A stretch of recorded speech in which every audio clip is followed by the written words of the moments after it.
नाज़रीन कराम, सैयदना अली इब्न अबी तालिब रज़ी अल्लाह ताला अन्हु के पोते, सैयदना हुसैन रज़ी अल्लाह ताला अन्हु के साहबजादे अली ज़ैनुल आबिदीन वुज़ू करने के लिए उठे। लौंडी गर्म पानी का लोटा लिए हाजिर होती है। अचानक उसके हाथ से लोटा छूट गया और गर्म पानी अली इब्न हुसैन रहमहुल्लाह के ऊपर आकर गिर पड़ता है। आप जख्मी हो गए।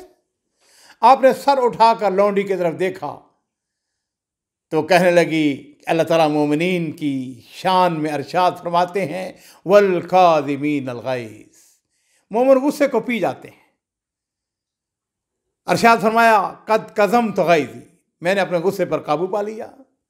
उसने कहा, अल्लाह ताला का यह भी इरशाद है, वल आफ़ीन अनिन नास, वो लोगों को माफ़ करने वाले हैं। फरमाया, अफ़ल्लाहु अन्क, अल्लाह तुम्हें माफ़ कर दे।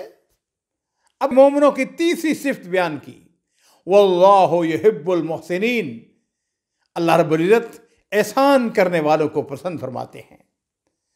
इमाम ज़ैनुल आबिदीन रहमहुल्लाह फरमाते हैं, अल्लाह ताला ने चूँकि अरशाद फरमाया है कि अल्लाह रब्बुल इज़्ज़त एहसान करने वालों को पसंद फरमाते हैं, जाओ मैंने तुमको अल्लाह की खुशनुदी के लिए आज़ाद कर दिया। नाज़रीन किराम, ये थे हमारे सल्फ़ सालिहीन। हमें भी चाहिए कि हम उनके नक्शे कदम पर चलने की कोशिश करें।